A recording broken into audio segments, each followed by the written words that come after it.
Hello, this is Eileen, the environmental educator, who has the solutions the world needs, the environmental solutions the world needs since November '93. It's just no one will allow solutions, just very, um, it's really sad, but it's true. So I have a lot of videos out about that so far, more to come. But right now, in this video here, we're going to talk about geothermal. It's a renewable energy that, according to the EIA, which is the U.S. Energy Information Administration, um, geothermal, right down here, is 0.4% of total U.S. energy production every year. And the United States is actually the biggest geothermal producer. And, this is the EIA again. What is geothermal energy? It's heat within the earth. Geothermal comes from the Greek words geo, earth, and therme, heat. And so it's a renewable energy source, they say. It is. People use geothermal heat for bathing, to heat buildings, and to generate electricity. So this is Earth. You got the inner core, that's a solid iron, that's about 1,500 miles in diameter. And then you have the outer core of hot molten rock called magma, that's about another 1,500 miles right here. And then you have the mantle, which is about 1,800 miles thick. And it's a mantle of magma and rock surrounding the outer core. And then you have the crust, a very thin layer that's the outer core, and the crust is solid rock that forms continents and ocean floors, and it is 15 to 35 miles thick under the continents and 3 to 5 miles thick under the ocean. And yeah, do you know what the temperature of Earth's core is? It's about 10,800 degrees Fahrenheit, which is about as hot as the surface of the sun. So that's the inner core there. And then that radiates heat out through, to the mantle. And temperatures in the mantle range from about 392 degrees Fahrenheit at the upper boundary, with the Earth's crust to approximately 7,230 degrees at the mantle core boundary. So right here is about 7,230, and right here is about 392 degrees. So that's kind of the long and short of it. Here's Photonica, and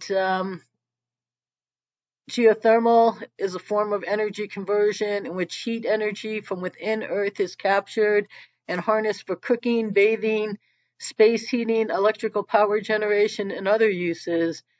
It says heat from Earth's interior generates surface phenomena such as lava flows, geysers, fumaroles, hot springs, and mud pots.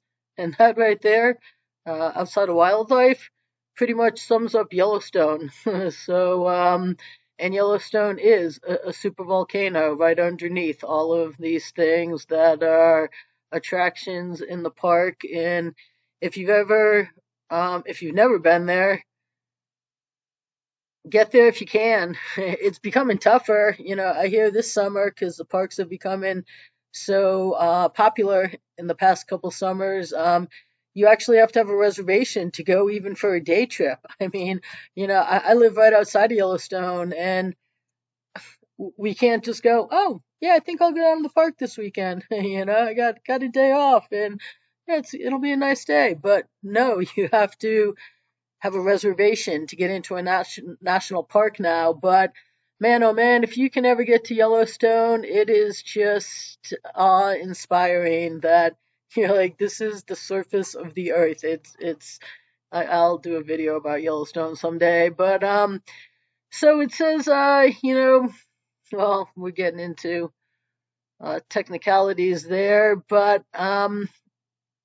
comes down here and it says It can be divided into three categories: direct use application, geothermal heat pumps, and electric power generation. And direct use is like where they get hot water for swimming pools, and therapeutic facilities at spas and greenhouses. And, I know up here in Montana, outside of the Yellowstone, there is a lot of hot springs. Most of them are public hot springs, but yeah, they're just hot water that comes up from these springs from being on the outskirts of the really geothermal active area outside of Yellowstone. And yeah, I just went to some last weekend. It's always nice to just go sit in some hot springs. It's been a little tougher lately because, um, oh, this one's in Italy right here. This looks like the terrace at Yellowstone at Mammoth Hot Springs, the north part of the park near Gardner entrance, where the famous arch is. They don't have the pools like this, but the terraces look like this. But yeah, they're just great to go, soak in. So it's been a little difficult with what's ever been going on with the restrictions to get into hot springs lately, but there's some around that the public can still go to right now in Montana, and they are geothermal heat, this direct use right here. So and then there's geothermal heat pumps that it brings cool up into your house in the summer and heat up in the winter. And I'm not going to get into real technical stuff here. And then it does electric power generation. And depending upon the temperature and the fluid, the stream flow, geothermal energy can be used to create electricity. And there's different ways, but it's feasible. It's very feasible, even though it's only 4% of our 0.4% of our energy grid. Yeah, here's some more hot springs right here. That but it's making headlines right now today in this video is really because this is on Strange Sounds here. This is March 12th, 2022. And they say that cannot end well. Now, nowhere in this article does it explain how it cannot end well, but the company plans to dig the world's deepest hole and unleash boundless energy. So the geothermal startup Quasi, which it's not pronounced like that. There's a video down here, and they say it correctly. I don't know if I can play that video. I don't want strikes here. They've raised 63 million to tap into Earth's deep subterranean power. And look at how hot it gets the deeper you go. And yeah, they plan to create holes that would extend a record-shattering 12 miles under the planet's surface. It's a Quasi Energy is a startup that aims to revolutionize geothermal energy market, and the goal of these super deep holes is to access a limitless amount of renewable energy from the heat deep inside the earth. So they said the funding round brings us closer to clean energy. Carlos, Araque, don't want to butcher it, CEO and founder of Quasi Energy. The technology allows us to access energy anywhere in the world at a scale far greater than wind and solar, enabling future generations to thrive in a world power with abundant clean energy. And so, yeah, they want to go 7 miles deep and digging for unlimited energy. And up here, like 32 seconds right here, yeah, you're down to like 500 degrees Celsius down here. It doesn't take very far to go into the earth to start getting, very hot temperatures. And they will go and they produce steam. This is a minute and 24 video, It's pretty informative, actually. I don't know if I can play it here, so I don't want to, but it explains what they intend on doing.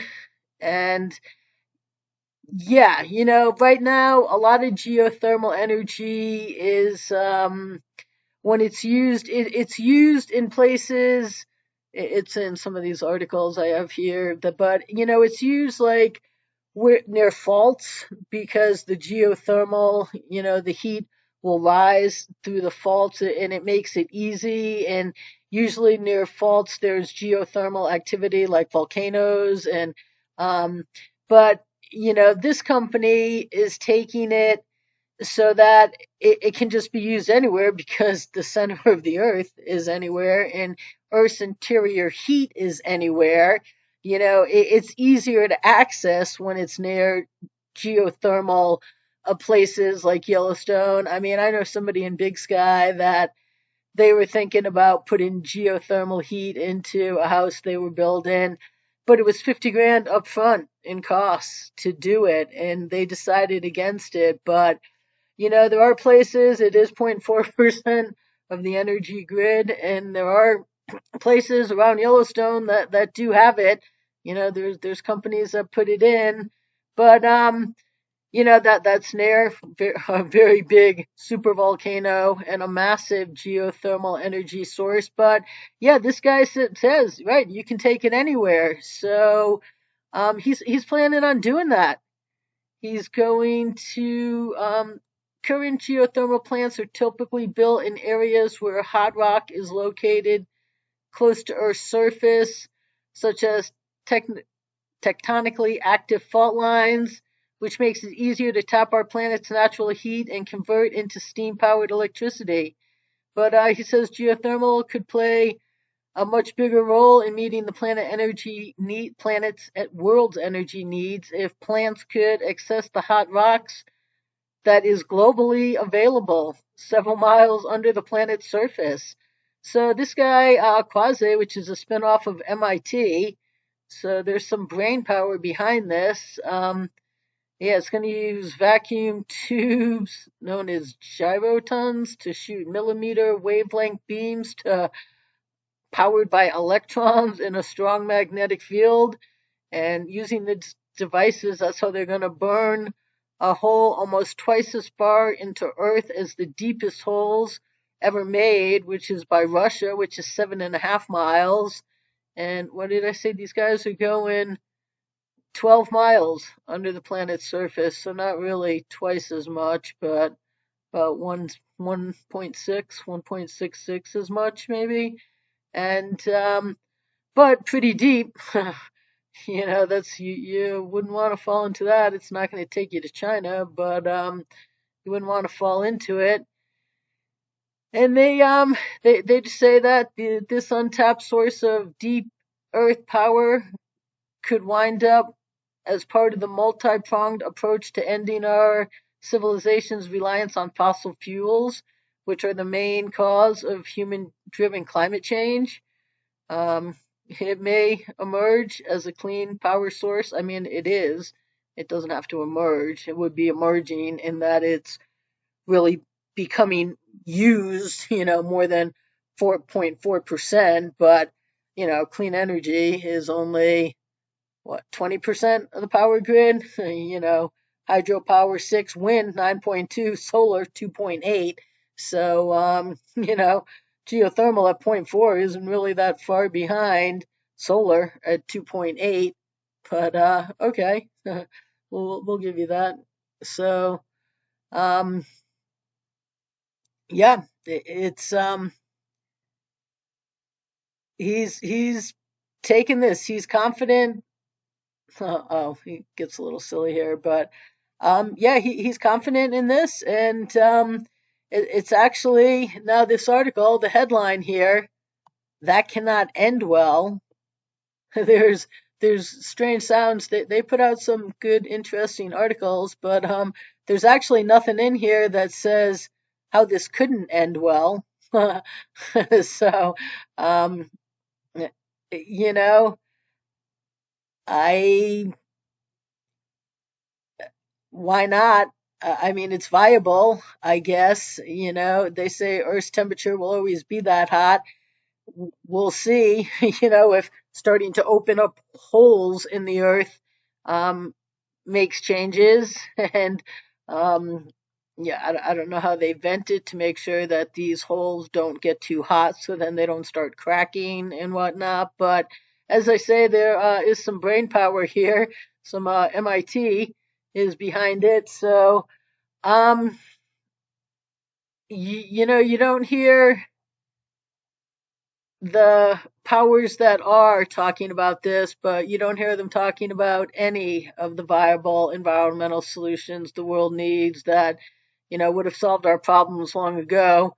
But nobody will allow solutions. But this guy here is just taking it on himself, and he's going to go start providing energy coming from the center of the earth, not from the sun, from out here in space. And wind is really solar driven too. So wind, in a lot of respects, is solar power because wind is temperature differentiation, and and